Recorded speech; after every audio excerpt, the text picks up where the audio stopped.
Bismillahirrahmanirrahim. Assalamu alaikum. Dear students, this is Yunus Khan here with a new topic of biology from class 11. We will take a start from the new topic, that is the techniques used in the cell biology. In the previous topics we discussed about the definition of cell, it's a little bit introduction, and then microscopy, etc. What we can say, resolution and magnification power. Now we are going to discuss different kind of techniques in cell biology. What is the need of techniques in the cell biology? Usually whenever we want to study the different parts of the cell, we need some special kind of methods, special kind of techniques, because of which we then become able to study all those things. For example, if we study mitochondria, chloroplast, etc. under microscope, for example, if we talk about the study of electron microscopy, then in that case specially some special kind of techniques are required which help us to study the parts of the cell in a precise manner. So techniques are therefore used usually in the cell biology. Different kind of techniques are there. First of all, we are going to take a start from the first ever technique, that is called as cell fractionation. So first of all, what is meant by cell fractionation? Cell fractionation means the formation of fractions, formation of parts, the division or separation of different parts of the cell from one another, and then they are made easy for the study. So the fractions, the formation of fractions or separations of different parts of the cell is called as cell fractionation. So you can define it as, in simple words, as it is the formation of cell fractions or division of a cell into fractions. Fractions are parts, separation into parts.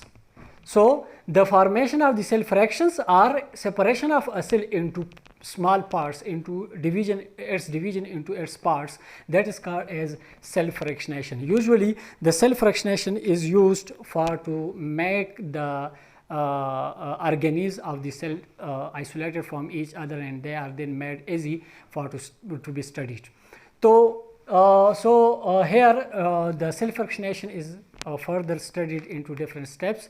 There are special components, you can say, are special steps in which the cell fractionation is completed, and because of those steps we are then able to make the parts of the cell separated from each other. What are those steps? So two main steps are there. One is called as homogenization. The first step, first ever step, is called as homogenization. Homogenization means formation of a homogeneous mixture. It may be defined as, you can say, formation of a homogeneous mixture. A homogeneous mixture is first of all formed, that is made, and after that rest of the steps are followed to separate all those parts of the cell. Okay, so formation of a homogeneous mixture. How the homogeneous mixture or homogenized mixture is formed, for that some steps are followed.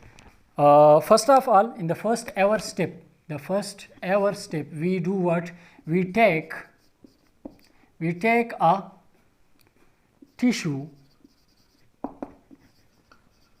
from the body of organism,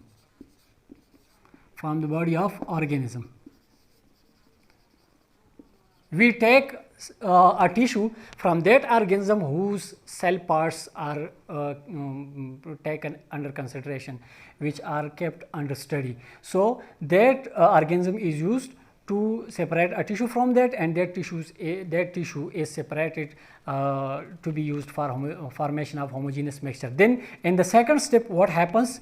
In the second step, for example, we have a tree. This is a tree. Here we take a small part, a tissue of this tree, A tissue is taken, for example, this is that tissue, this is that tissue.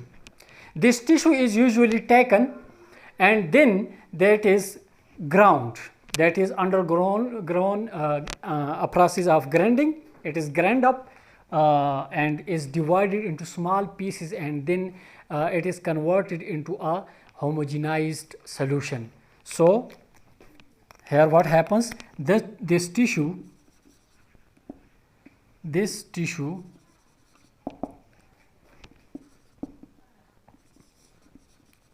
is ground up and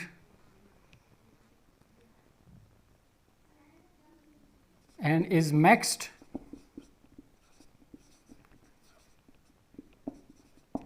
with some solvents, that is water, etc., to form a homogenized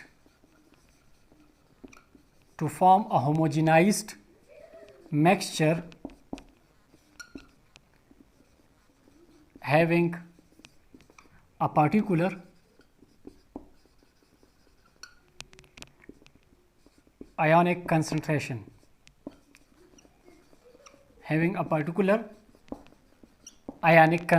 So what happens here, the tissue which is taken from the parent body, from the parent organism, that is then ground up and is mixed with some solvents to form a special mixture of a particular kind of osmotic pressure, ionic concentration, etc. So in this way a homogenized mixture is formed. Sometimes during the formation of this homogenized mixture we also use some enzymes. Some enzymes are also used. For example, pectinase enzyme. Pectinase enzyme is usually used to dissolve the middle lamella. In between the two adjacent cells, there is a middle lamella. The middle lamella is made of special pectic substances. Whenever you use pectinase enzyme, this pectinase enzyme dissolve those pectic substances. The middle lamella, as a result of which, is dissolved and the cells are separated. The process is also called as cell maceration. So by the process of cell maceration, we separate the cells from each other, and during grinding this tissue, the cells are burst out, they are ruptured, and a special kind of homogenized mixture is formed. This first step is called as homogenization. After that, this homogenized mixture is kept into a test tube, and this tube is then put into a centrifuge machine which is spun, and that is then used to separate the parts of the cell. So how that happens, how that is followed, for that we have to discuss the second step of the cell fractionation, which is the centrifugation.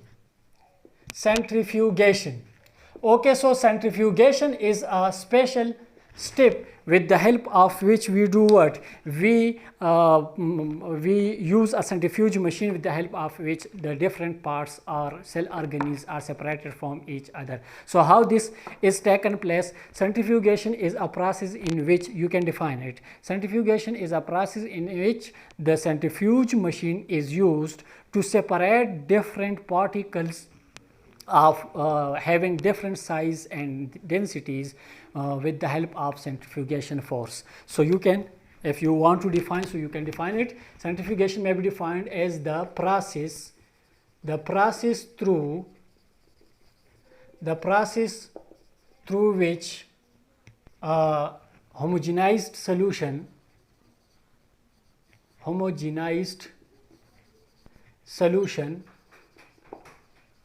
is spun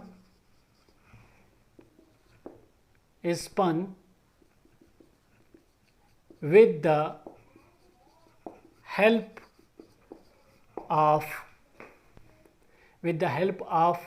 a centrifuge machine,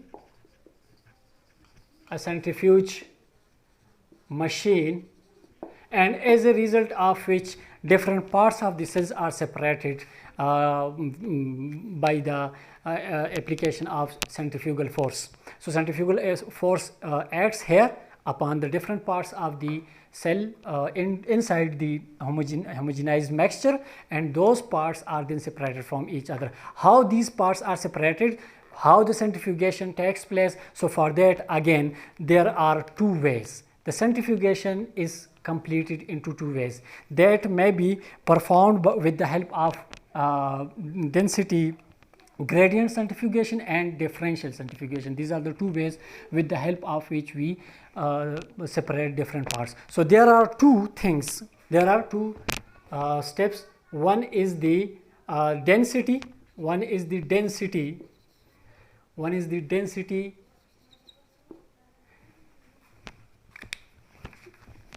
gradient centrifugation, density gradient centrifugation. One is the density gradient centrifugation and the other one is differential centrifugation. So first of all, talking about the density gradient centrifugation. This is that kind of centrifugation in which the centrifuge machine is used to spin the homogeneous mixture in test tubes, and as a result what happens, that is spun at once.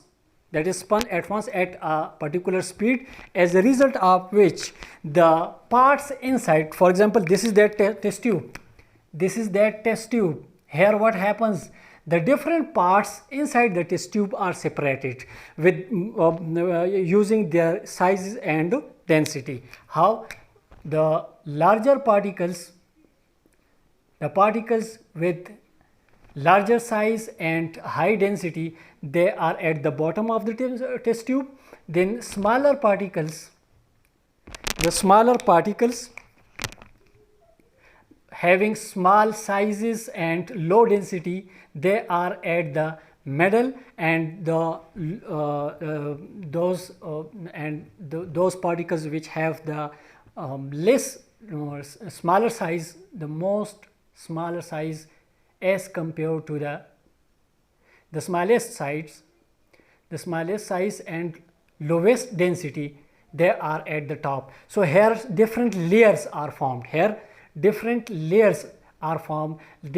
sediments are formed. So in this case, in density gradient centrifugation, the centrifuge machine is spun at once, as a result of which inside the test tube small layers are formed, and in this way particles are separated. So this is called as density gradient centrifugation. Density gradient means difference. So the particles are separated on the basis of difference in their densities and sizes. So they form what? They form layers. And these layers may also be called as sediments. These layers may also be called as sediments. So this means in the density gradient centrifugation, the centrifuge machine is spun at a particular speed at once, and then as a result of which layers of the particles are made depending upon the density and sizes of these particles. So these layers are called as sediments, and they are then separated from each other. The second method through which, or the second way through which centrifugation takes place, that is called as differential centrifugation. That is called as differential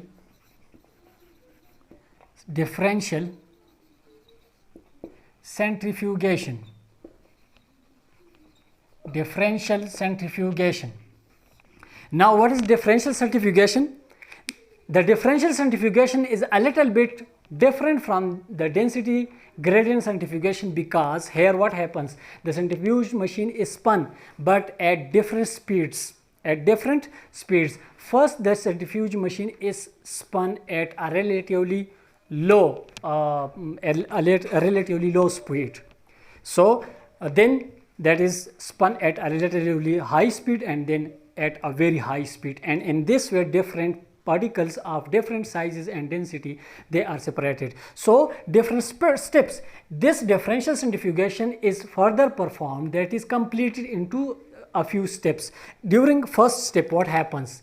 During the first step of the differential centrifugation,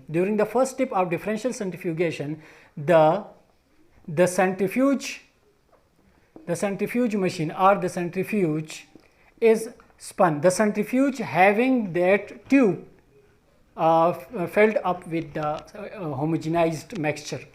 So that centrifuge machine is first spun at a relatively low speed, that is spun at a relatively low speed, as a result of which what happens, as a result of which a layer at the bottom of the test tube is formed, which is called as pellet. And for example, this is their test tube, this is their test tube. So here when it is spun at a relatively low speed, the particles of larger size and density, they are settled down at the bottom of the or at the end of the test tube. This layer is either called as pellet, this is either called as pellet or that is called as bottom layer, and the particles which are suspended above it in the solution, those particles which are suspended above it, they are called as supernatant.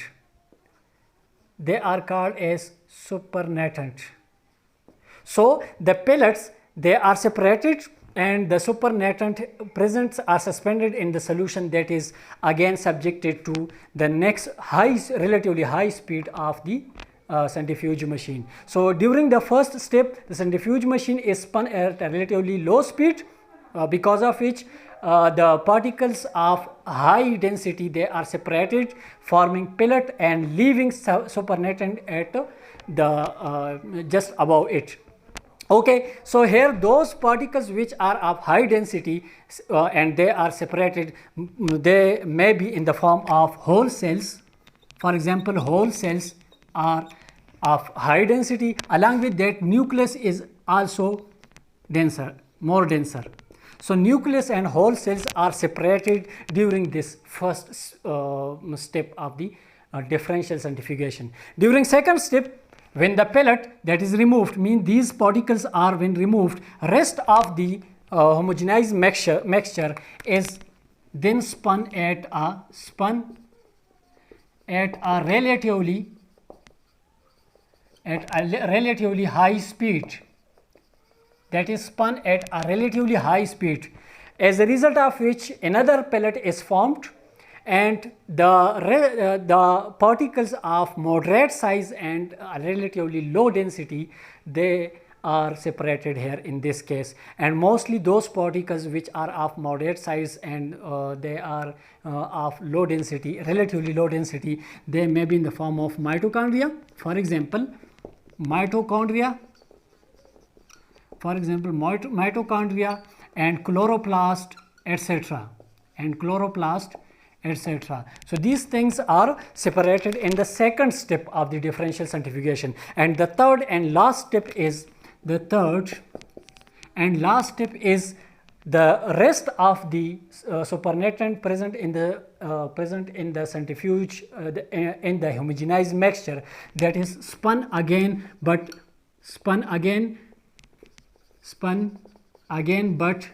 at a very high speed, So in this way, the particles which are of very low size and low density, they are separated. For example, lysosomes,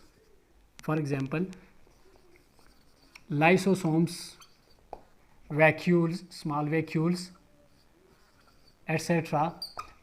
are separated. So in this way, all of the particles are separated from each other and they are brought then under study. They can be used for study. So this is about the whole process of the cell fractionation. Once again, I'm going to repeat it again to make all the things clear for you people. I have told you that cell fractionation is what? This is that process or technique in which fractions of the cell are formed, or different parts of the cells are separated from each other. So I have told you that cell fractionation is then processed into two main steps. One is homogenization and the other one is centrifugation. During homogenization, a homogeneous mixture is formed. And this is completed into two main steps.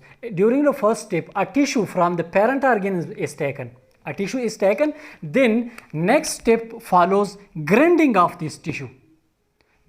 We grind this tissue in the next step, and that is mixed with a solvent and a special mixture or solution, and as a result of which a mixture called as homogenized mixture having a particular ionic concentration and osmotic pressure that is formed. So during this process we grind the tissue and a solution is called is formed, which is called as homogenized mixture.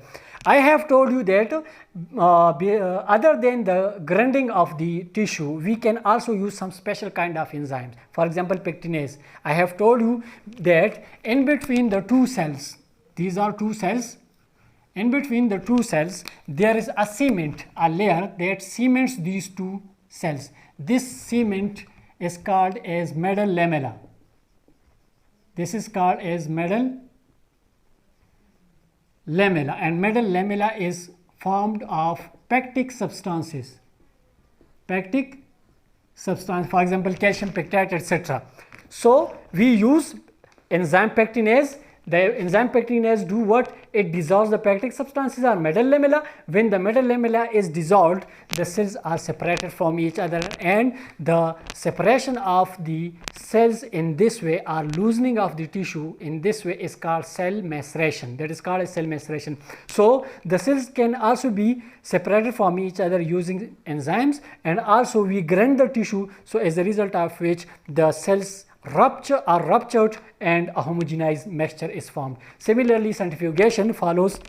It is that process in which a centrifuge machine is used and parts are separated from each other. That is completed into two ways. One is density gradient centrifugation.